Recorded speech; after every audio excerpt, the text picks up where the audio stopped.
buenas tardes, hermanos. Sean todos bienvenidos a nuestro estudio bíblico para esta semana. Quiero saludarles y dar comienzo en el nombre de nuestro Señor Jesucristo.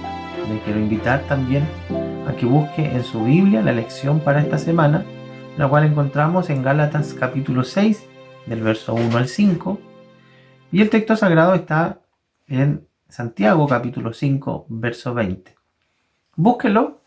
Y vamos a pedir a una familia también de nuestra iglesia, hermanos de una familia de nuestra iglesia, que nos ayuden con la lectura y nosotros junto a ellos leemos la lección de esta semana. Dios bendiga a nuestros hermanos. Buenas tardes, mis hermanos.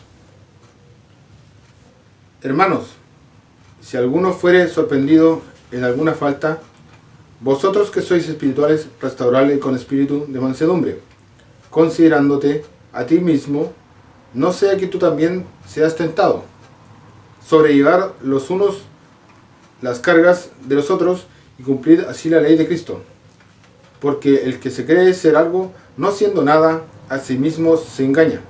Así que cada uno someta a prueba su propia obra, y entonces tendrá motivo de gloriarse solo respecto a sí mismo y no en otro, porque cada uno llevará su propia carga. Amén. Buenas tardes, mis hermanos. Sepa que el que haga volver al pecador del error de su camino, salvará de muerte un alma y cubrirá multitud de pecados. Amén. Y damos gracias a Dios por nuestros hermanos que nos bendicen. Durante estas 2 semanas que han pasado, el apóstol Pablo, el Señor a través de él, nos ha enseñado que somos libres en Cristo y que esta libertad que alcanzamos por la obra del Señor, la libertad de sabernos salvos, de saber también que no es por obra, sino por gracia, por supuesto que debiera producir un gozo, una libertad. El apóstol invita a estos Gálatas a vivir en esta libertad, a experimentarla, que nadie les robe este gozo, que nadie les robe esta paz, pero que entiendan también que esta libertad no significa que tienen derecho o que tienen la oportunidad de vivir para el pecado. Total, Dios los ha hecho libres y los ha hecho salvos. Bueno, no es así como funciona la mentalidad del creyente. Él muy bien dice que es imposible que un creyente viva de esta manera y piense de esta manera, puesto que los que han sido o los que han muerto para el pecado y ahora viven para Cristo, evidencian en sí la manifestación de una ley nueva, y esta es la ley de Cristo, una ley superior a la que proponían los judaizantes, por la cual ellos pensaban el hombre debía ser justificado. El apóstol dice que esa ley ya no es para nosotros, ahora hay una ley superior y es la ley del amor, esta ley que se expresa y que se manifiesta en el carácter del cristiano. Cuando el apóstol habla de esta ley habitando en nosotros, dice que esta ley está escrita en nuestros corazones y se manifiesta espontáneamente, se manifiesta con deseo para agradar a Dios, en expresiones de amor. Son virtudes del carácter. Cada una de estas partes del fruto del amor que menciona son expresiones de un carácter transformado. Pero también dice y no ignora que hasta que Cristo venga, nuestra carne, que no ha sido regenerada, seguirá inclinándose, seguirá buscando el deseo propio, aquello que le complace. A esto él le llama el fruto de la carne. Y estas dos leyes están en contraposición. Sin embargo, era muy clara la palabra en señalar la semana pasada de que no debíamos o que teníamos todo el potencial para hacer que prevaleciera el fruto del Espíritu en nosotros. Así que nos hacía un llamado y en el verso 25 del capítulo anterior dice a nosotros que somos espirituales o que vivimos en el Espíritu, porque hemos sido regenerados y hemos nacido a esta vida espiritual. Dice, si vivimos por el Espíritu, entonces dice también, andemos en el Espíritu. No nos hagamos vanagloriosos, irritándonos unos a otros, envidiándonos unos a otros, y hablando en realidad de lo que era una vida carnal en gente que debía ser espiritual. Así que nos hablaba muy claro de cómo debe conducirse el cristiano, de qué es ser un cristiano espiritual, muy en contraposición a lo que muchos hoy día definen por espiritualidad. La espiritualidad el apóstol la plantea aquí como un carácter que evidencia las virtudes de Cristo en el carácter propio. Así que teniendo en claro esta verdad, el apóstol no ignora, porque estamos en esta dualidad, habla de que los espirituales, es decir, los que complacen al espíritu, tienen una conducta especial, una conducta diferente. Pero también está la posibilidad de que algún desobediente, o de que nosotros en algún momento de desobediencia, evidenciemos el fruto de la carne, evidenciemos alguna manifestación carnal. Y como dice aquí, alguno fuera sorprendido o caiga en una falta, en un tropiezo. ¿Qué vamos a hacer? ¿Cómo debemos entender esta verdad? ¿Cuál es la función de la iglesia? ¿Cuál es la función del creyente? ¿Debe inmiscuirse? ¿No debe inmiscuirse? ¿Debe de alguna manera intervenir o no debe intervenir? ¿Qué hacemos? Bueno, esto lo hemos estado conversando en nuestros talleres bíblicos que estamos desarrollando y que han sido de mucha bendición, pero por si alguien no los ha estado siguiendo, uno de los versos más maravillosos o de las porciones bíblicas más maravillosas que nos enseñan el deber de la iglesia de tener conciencia e involucrarse en la realidad de los demás y de todos, y de tener comprensión de que somos un cuerpo, que nos debemos, nos necesitamos los unos a los otros, es donde aquí claramente nos señala que cuando a alguien le pasa algo, también es asunto mío. Cuando alguien es sorprendido en alguna falta, también tengo algo que ver yo en eso, y también tengo algo que hacer al respecto. Así que tenemos enseguida una gran enseñanza, el deber de comprender la iglesia y funcionar de manera colectiva como un cuerpo es un deber inherente a todo creyente. Nadie puede abstraerse de esto. Todos nosotros hemos oído expresiones que entre comillas dicen ser actitudes maduras, pero nosotros no debiéramos definir nuestros criterios a la luz de lo que creemos, sino a la luz de lo que la palabra nos dice que creamos. ¿Amén? Bueno, aquí dice en el primer verso, hermanos, si alguno de ustedes, fuere sorprendido en alguna falta, y aquí le hablan los espirituales, vosotros que sois espirituales. Así que para todos los que dicen ser espirituales o quieren ser espirituales, aquí viene una pauta de procedimiento para intervenir, para saber qué hacer. Bueno, lo primero que nos dice es que no puedo quedar ajeno, sino que tengo algo que hacer. Vosotros que sois espirituales, y enseguida dice restaurarle. Nos encontramos enseguida con un primer conflicto, puesto que por muchas partes dice la gente hoy día que el cristiano o que nadie debe juzgar a los demás, que no es correcto juzgar. Y muchos aluden al versículo que está en Mateo capítulo 7, verso 1, donde es el mismo Señor Jesucristo que dice, no juzguéis para que no seáis juzgados. Y si vemos ese verso, está en un contexto bastante particular. Le está hablando a los fariseos, ¿amén? Está hablando de este juicio hipócrita que se pone en un lugar superior al otro, a su prójimo, y lo aplasta con el fin de exaltarse a sí mismo. Este juicio que está tan lleno de pecado, este juicio que está tan lleno de vanidad, este juicio que es tan perjudicial, tan maligno en su esencia, porque pretende avergonzar al otro para exaltarse a sí mismo, este juicio por supuesto que es el que está prohibiendo el Señor, amén, y no lo prohíbe en sí, no dice no juzguen, lo que dice, está diciendo, si no quieren, amén, ser objeto de un juicio inmediato, entonces no se atrevan a juzgar si primero no se miran a sí mismos. Amén. Les está diciendo, porque con el juicio con que juzgáis seréis juzgados y con la medida que medís seréis medido.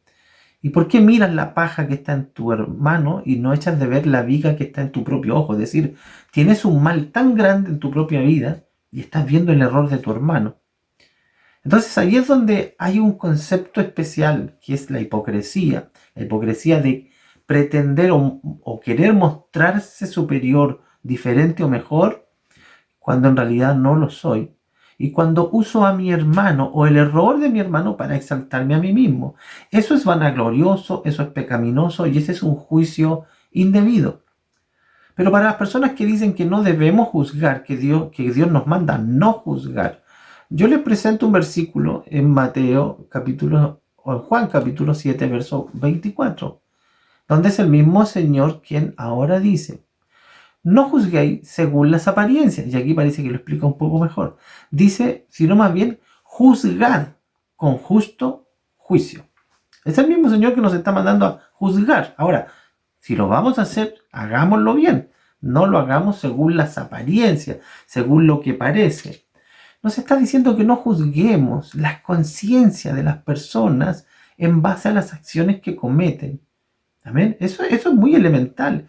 Hay cosas, hay cosas que parecen mal que no lo son tanto. Y hay cosas que no están mal. Y el apóstol Pablo es muy amplio en enseñar esto. ¿Ah? Y nos dice incluso que él algunas cosas está dispuesto a comerlas, incluso para no ofender a su hermano, y otras está dispuesto a rechazarlas, solo para no ofender a su hermano. ¿Cómo una conducta puede cambiar cuando se está queriendo cumplir una ley más alta, que es la ley del amor, de la cual nos enseña nuestra lección? Así que hay que juzgar, pero con justo juicio. ¿Amén? Y esta carta de los Gálatas, y esta porción particularmente, es una porción maravillosa, donde se nos explica el justo juicio de la iglesia, la justa intervención, la necesaria y correcta intervención de la cual debemos participar como pueblo de Dios, sea en favor de otro o en favor de nosotros mismos. Dice, hermanos, si alguno fuere sorprendido en alguna falta. Y creo que está diciendo estos versos porque justamente en el verso 26, el último verso de nuestra lección anterior, deja ver alguna vanidad en algunos que estaban envaneciéndose a sí mismos, sintiéndose mejor que los demás. Así que el apóstol les dice, ustedes que son espirituales, no sé si habrá ahí algún sarcasmo, pero le está diciendo, si alguno se cree espiritual, entonces haga las cosas espiritualmente. Y aquí las define. Si alguno fuere sorprendido en alguna falta, vosotros que sois espirituales, restauradle con espíritu de mansedumbre. ¿Amén? Y aquí está usando un término bastante particular. Bueno, nosotros no lo notamos, pero el apóstol usó en griego una palabra que se escribe catartizó o catártizo. No sé dónde va la sílaba tónica allí, pero es catártizo. ¿Amén? Y que es la misma palabra que significa restaurar, arreglar o enmendar. Y se refiere al hecho de componer un hueso. Yo no sé, a nuestro lenguaje criollo popular acá en Chile, la palabra que nosotros conocemos en el campo es componer, vamos, al que compone un hueso. Y era este hombre típico que no tenía ningún estudio formal, pero conocía muy bien algunos secretos naturales y conocía muy bien el orden de los huesos y sabía cómo ponerlos en su lugar. Y ahí iba una persona con un hombro luxado o con un huesito mal puesto, y esta persona, a través de unos masajes que no eran para nada bondadosos, hasta el día de hoy se practica en algunas partes, sometía a un dolor muy fuerte, pero que tenía un propósito. Tenía un propósito. Y ese propósito era benigno. Es benigno. Es decir, es volver aquel huesito a su lugar correcto para no perder la funcionalidad y el cuerpo vuelva a la normalidad. Cuando el apóstol está hablando de restaurarle, está usando esta misma expresión y lo hace de manera intencionada, porque tiene que ver con componer algo roto, con volver a su lugar algo, pero habla y lleva implícito el hecho de provocar quizás algún dolor, pero todo lo que se haga o que sea necesario hacer debe hacerse con un propósito. Y aquí es donde está el justo juicio del cual habla Juan 7:24. El justo juicio tiene por propósito ser restaurador, es benigno en su ejercicio, es benigno en su acción. Se interviene en el error, en el pecado ajeno. Dice, cuando sorprendas a un hermano, sé bueno con él, es decir, ayúdalo. Sí, va a haber que componerlo, probablemente hay algún dolor. Incluso la Biblia nos habla de la disciplina en la iglesia. El apóstol Pablo llega a decir que al que insiste en pecar, repréndele en público para que el tal se avergüence y los demás teman y se abstengan de pecar, tiemblen frente a esta situación. Entonces, como el mismo Señor nos manda a intervenir en el pecado ajeno. Amén. O en el pecado hecho por otra persona. Si sorprendemos a alguien, conversar con él en privado. Dice que si tu hermano se arrepiente, habrás ganado a tu hermano. Pero también hay una segunda instancia. Si no se arrepiente, busca uno o dos testigos. Si ya no se quiere arrepentir y que toda palabra ya cuenta en la boca ya de testigos, y esa persona insiste en su pecado, entonces llévalo delante del concilio y repréndelo. ¿Amén? Entonces, hay un procedimiento, pero todo este procedimiento no es como el de Mateo 7.1, donde el hipócrita avergonzaba y ridiculizaba al otro para sentirse mejor que él. Cuando aparece esta posibilidad en la iglesia, el apóstol en esta misma lección dice lo siguiente: porque el que cree ser algo, no siendo nada, a sí mismo se engaña. Le está hablando al posible hipócrita que esté intentando juzgar la conciencia de su hermano y que no tenga interés en restaurarle, sino más bien en mostrar su error para exaltarse a sí mismo. A esta persona que piensa que es tan justo, que es tan perfecto, que es tan, si podemos decirlo, tan autosuficiente, que no necesita el apoyo de los demás. Bueno, esta persona está en el peligro justamente de pensar que si él no necesita el apoyo de los demás, los otros tampoco lo necesitan. Y eso es un error, y es un pecado, es una vanagloria, y es totalmente anticristiano. A este dice el Señor: porque el que cree ser algo siendo nada, a sí mismo se engaña. Así que cada uno someta a prueba su propia obra, y entonces tendrá motivo para gloriarse. Es decir, le está diciendo, si quiere compararse con alguien, compárese con usted mismo. Si quiere medirse con alguien, mídase con usted mismo. Si quiere revisar la conciencia de alguien, revise la suya propia. Pero cuando se meta con su hermano que está en pecado, hágalo, pero hágalo para restaurarlo, para volverlo a la funcionalidad.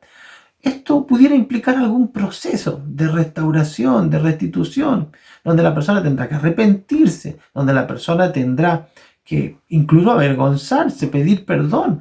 Pero todo lo que hace la iglesia y lo que hace el hermano espiritual es conducir a aquel hermano infractor para llevarlo a la sanidad total en Cristo el Señor. Dice que el que cumple esto es perfecto y ha cumplido la ley del amor, que es superior a todos los demás. Así que nadie intervenga con la conciencia del otro. Nadie haga juicio y sentencia al otro, sino más bien discierna la acción ajena e intervenga para restaurarlo, para ayudarlo a volver a la condición correcta. Y dice que la motivación o una de las razones fundamentales para obrar de esta manera ni siquiera tienen que ver, aunque es bueno que así sea, el bienestar del prójimo, sino que tiene mucho que ver también la posibilidad cierta de que más adelante nosotros estemos en la condición del infractor. Amén, lo dice claramente. Dice, con espíritu, primero dice, vosotros que sois espirituales, restaurales con espíritu de mansedumbre, considerándote a ti mismo, no sea que tú también seas tentado. Es decir, hazte un escáner, mira tu conciencia, recuerda que también eres débil, recuerda cómo eres cuando estás a solas, recuerda que también tienes luchas y que Dios te está observando y que algún hermano podría sorprenderte y que cuando así sea, y que ojalá nunca caigamos en error, amén, pero vamos a tener que hacerlo, somos personas falentes, pero cuando así sea, vamos a encontrar una mano extendida con ánimo de ayudarnos a volver a la salud espiritual. Recuerde que esto no se trata de hacer así, ya, aquí no pasó nada, no te preocupes, vamos para adelante. No. Aquí está hablando de una restauración, amén, y habla de este componer del hueso que, si usted ha visto hoy día en internet, podemos ver tantas cosas. Son procesos dolorosos, pero procesos que son benignos en su intención y procesos que traen salud luego a la persona en su futuro inmediato. Entonces, es lo que nos pide el Señor. Restauremos, y aquí habla con espíritu de mansedumbre, es decir, no con altivez, no con orgullo, no con hipocresía, sino con humildad, con mansedumbre. Es decir, aunque tengamos fuerza, pero tengámosla bajo control. Aunque estemos en autoridad, pero con una autoridad mansa, no dañina, no que se imponga para afligir, sino más bien para ayudar. Usemos nuestras facultades para traer a la salud al pueblo de Dios. Dice, considerándote a ti mismo, no sea que tú también seas tentado.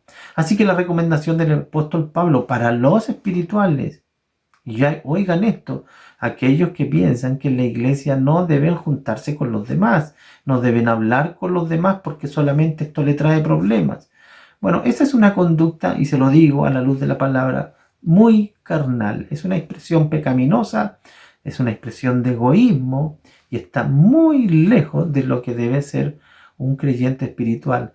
Dice el consejo de Dios en el verso 2 de nuestra lección: sobrellevad los unos las cargas de los otros y cumplid así la ley de Cristo. ¿Cuál ley? Aquella más alta y superior, no la de Moisés, la de Cristo. Recuerde que el que cumple la ley de Cristo es perfecto y no alcanza a transgredir la otra ley, porque esta es más alta, es más sublime, amén, es más incluso, más rigurosa en algunos sentidos, porque es más alineada con la voluntad perfecta del Señor. Así que nadie piense y crea que no debe involucrarse. Debe hacerlo, pero para bien. Debe hacerlo, pero para restauración. Y si sorprende a su hermano en alguna falta, actúe con humildad, sencillez, restaurando, trayendo a la salud, guiándolo por el camino correcto y haciendo todo lo que haya que hacer para que esa persona alcance salud espiritual. Sobrellevar las cargas de los unos de los otros y cumplir así la ley de Cristo. Y aquí le habla, porque el que cree ser algo, el que cree que no necesitará algún día de esta ayuda, entonces está envanecido, está ciego, se está viendo de mala manera, se está engañando a sí mismo. Así que nadie juzgue la intencionalidad del otro, ni haga juicio de conciencia sobre el otro.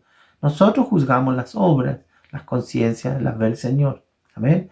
Así que cada uno someta a prueba su propia obra, entonces tendrá motivo de gloriarse a sí mismo. Podemos gloriarnos, pero delante del Señor y para la gloria de Dios. Más adelante vamos a aprender de eso.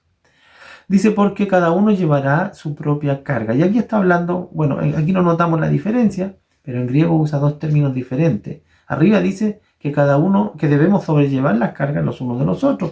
Y aquí dice que cada uno llevará su propia carga. ¿Cómo es eso? Bueno, aquí abajo está hablando está usando otra expresión. Quiero leerlo en un lenguaje más sencillo, en la traducción, no traducción viviente, dice aquellos versos, del verso 2 en adelante voy a leer, dice, ayúdense a llevar ayúdense a llevar los unos las cargas de los otros y obedezcan de esa manera la ley de Cristo. Si te crees demasiado importante para ayudar a alguien, solo te engañas a ti mismo. No eres tan importante. Presta mucha atención a tu propio trabajo, porque entonces tendrás satisfacción de haber hecho bien tu labor y no tendrás que compararte con nadie. Cada uno es responsable de su propia conducta. Es lo que quiere decir. Cada uno debe responder delante del Señor por su propia conducta. Y si me meto con la conducta de mi hermano, es para restaurarlo, no para enjuiciarlo. Amén. Nos ayude el Señor y nos dé su gracia para entender esta maravillosa verdad. Recuerde lo que dice nuestro texto sagrado, que si alguno hace volver al pecador de su error, de su mal camino, no solo produce arrepentimiento, sino que esta restitución, esta restauración de la cual habla la palabra, que es transformar su conducta. Amén. Para eso se necesitan varias cosas, pero hacer todo aquel proceso necesario para volver a la funcionalidad. Amén. Error de su camino, salvará de la muerte un alma y cubrirá multitud de pecados. Está haciendo un gran trabajo en la obra del Señor. Probablemente uno de los más importantes, salvar un alma del pecado. Amén. A veces predicamos afuera y traemos almas, pero a veces en la iglesia también hay mucha gente que salvar. Hay mucha gente que ayudar. hermanos que caminan tras el error, otros que no han conocido al Señor. Están entre nosotros, pero no han tenido una experiencia. Otros se están deslizando, salvarlos, traerlos.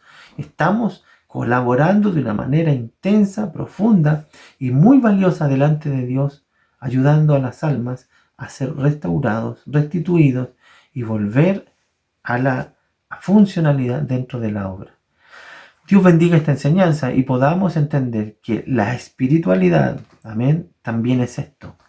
Una persona espiritual es una persona con un espíritu de mansedumbre, de humildad, que busca el bien de los demás, que interviene, escuche, que interviene en favor de los hermanos, en favor de la congregación. No es un autista espiritual, no vive en una burbuja, no va a la iglesia y solo ve al Señor. No, eso no es cristiano, sino que entra en la iglesia, interviene, participa, camina con ella y todo lo que hace lo hace con esta bondad, con esta benignidad, con este fin de beneficiar a todo aquel que alcance.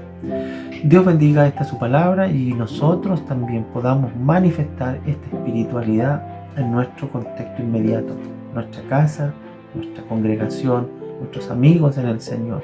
Amén. Esto es verdadero amor. Ayudar a cada persona a acercarse al Señor. Dios nos bendiga.